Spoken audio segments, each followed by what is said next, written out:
Since 1986, hundreds of Americans, both naturalized and native-born, have been nominated for the Ellis Island Medals of Honor, one of our nation's most prestigious awards. And each year, 100 are chosen to be honored on historic Ellis Island. In 2012, NECO, the National Ethnic Coalition of Organizations, honored business leaders, medical researchers, scientists, military heroes, sports figures, and entertainment stars. When you get an award like this, it's really not for me. It's truly for my grandparents and for their parents and for all of the hardship that they endured, because those hardships are what provided me with the opportunities that led me just to be able to stand here tonight. Today we celebrate some of the most talented, dedicated, and patriotic citizens that America has to offer. Our medalists come here tonight not only to be recognized for their achievement, but to be part of something bigger. They come here to Ellis Island to realize the American dream. This dream of a better life in a new world, which may have started generations ago, is now fulfilled by your success and patriotism.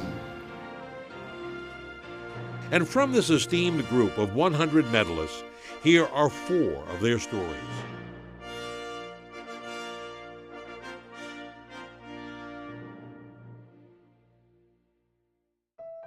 David Luchsinger. David Luchsinger is the superintendent of the Statue of Liberty and Ellis Island National Monument and has been a good friend to NECO for many years. What my mom and dad told me is that you'd know you were a success if the world was just a little bit better off because you lived in it. And to be grouped in with a bunch of folks that have accomplished that have made it their life's mission to make life better for other folks, it's just overwhelming. Dr. Lena Doshi. Dr. Lena Doshi is the founder and owner of one of the largest privately held radiology diagnostic firms in America. When I first heard that I would be bestowed this honor, I could not help but close my eyes and allow my mind to revisit my journey to America.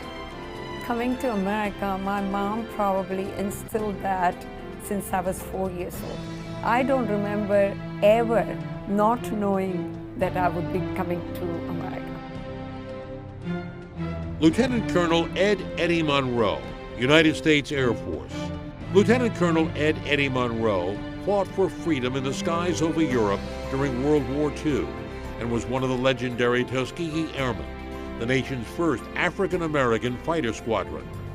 When you make a man happy and have some degree of appreciation for what he contributes, you have made a man. You have made a man. Whoever we meet, that's the message we must carry with us. Not to hate, not to outmaneuver.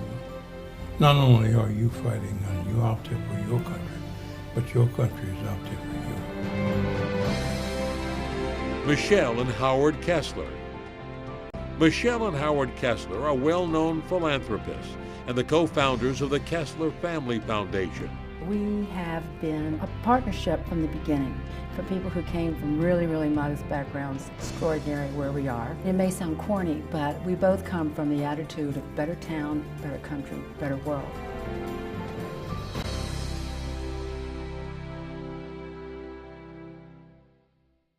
These individuals were selected not only for their personal successes, but also for their charitable efforts and their commitment to the American way of life. They are a credit not only to the United States, but also to their native ancestry. I would love to be able to sit down with my great-grandparents and say, so what do you think? Saying, oh my God, you know, we came here with nothing. Our great-great-grandson is now the superintendent of the Statue of Liberty and Ellis Island. Amazing. This is the highest award that a naturalized citizen can have. I sometimes say, how did I get here? I mean, how did all that happen? It's humbling. It truly is humbling. The energy is amazing, and you take back so much when you're exposed to people like that. It is a really, really fabulous experience. Let me tell you something. That was a dramatic moment. And how I reacted to it was, we won. We won. The only other time that I reacted to something like that was when President Bush gave us the Congressional Medal of Honor. Tonight, we have provided the banners and marching bands, but medal is you bringing the heart to this event. You are the living embodiment of everything that is good and right with our nation. I live the American dream. I hope I never wake up. On the first day of January 1892, they opened Ellis Island and they let the people through. The first to cross the threshold of the Isle of Hope and Tears was Annie Moore from Ireland, who was all of 15 years. Isle of Hope, Isle of Tears, Isle of Freedom, Isle of Fears. But it's not the isle you left behind. That isle of hunger, isle of pain, isle you'll never see again. But the Isle of Home is always on your mind.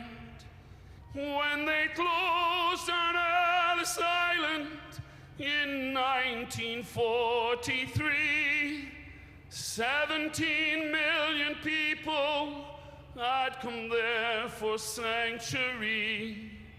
In springtime when I came here and I stepped onto its piers, I thought of how it must have been when you're only 15 years.